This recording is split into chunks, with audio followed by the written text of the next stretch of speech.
होगी?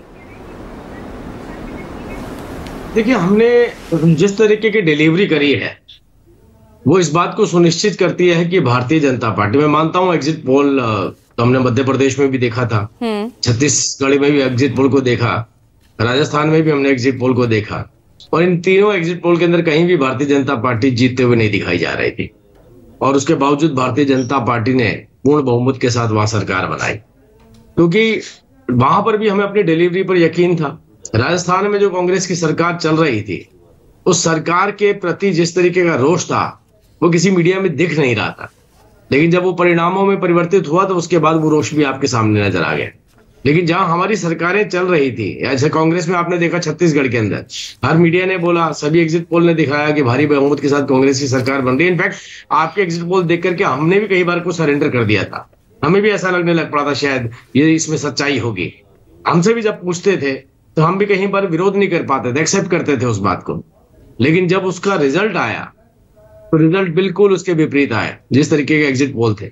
इसीलिए जो आपने कल प्रेस कॉन्फ्रेंस में देखा, हमारे मुख्यमंत्री नायब सिंह सैनी जी ने इस बात को रखा कि जब रिजल्ट आएगा तो आप बात करिएगा, रिजल्ट आएगा तो भारतीय जनता पार्टी के पक्ष में आएगा। और इस बात का यकीन क्यों है,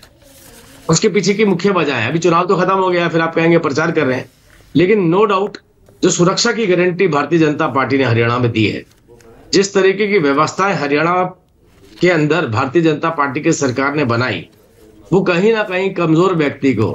पिछड़े व्यक्ति को, कतार में खड़े अंतिम व्यक्ति को उसका बड़ा बेनिफिट मिला है। और जो अंतिम व्यक्ति होता है जब वो वोट करता है तो वो विजिबल नहीं होता, वो केवल वोट करता है, वो शोट नहीं करता, वो चोट करता है। तो वो परिणाम जो है वो भारतीय जनता पार्टी के पक्ष में, हमें पूरा यकीन है कि 8 तारीख को आपको दिखेंगे। फिर यहाँ सवाल ये खड़ा होता है ना कि यहाँ पर जो आपके गढ़ रहे हैं, पिछले हमने 3 चुनावों में देखा है कि जिस तरह से, अगर मैं यहाँ फरीदाबाद की बात कर लूं, गुरुग्राम की मैं यहाँ पर बात कर लूं, पंचकुला की मैं बात कर लूं, ये तो आपका गढ़ रहे हैं। वहां पर तो मतदान सबसे कम रहा, लोग ही नहीं निकले घरों से बाहर। अगर डिलीवरी आपकी इतनी स्पष्ट और इतनी डायरेक्ट थी तो लोगों को निकलना चाहिए था, बढ़ चढ़कर वोट करना चाहिए था। एग्री करता हूं आपकी बात से कि डिलीवरी के बाद वोटिंग परसेंटेज क्यों कम रहा,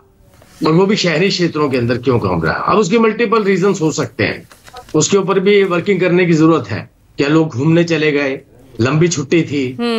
इनफैक्ट मैं तो दिल्ली के आसपास, आप एनसीआर में हैं, आपने खुद एहसास किया होगा, पिछले 1 हफ्ते से दिल्ली की सड़कें बिल्कुल खाली हैं,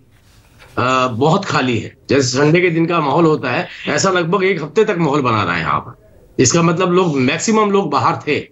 मैक्सिमम लोगों ने कहीं ना कहीं अपना कोई प्रोग्राम बनाया था, और वही कहीं ना कहीं वोट के अंदर। आप ये देखिए कि हम जब चुनाव आयोग गए थे तो हमारी यही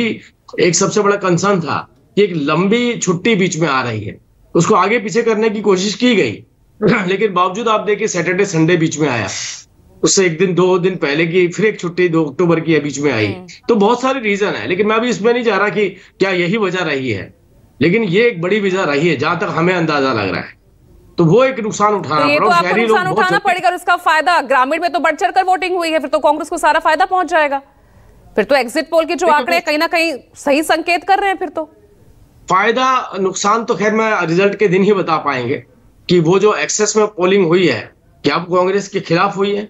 या कांग्रेस के पक्ष में हुई है। क्योंकि इतनी मैसिव वोटिंग होना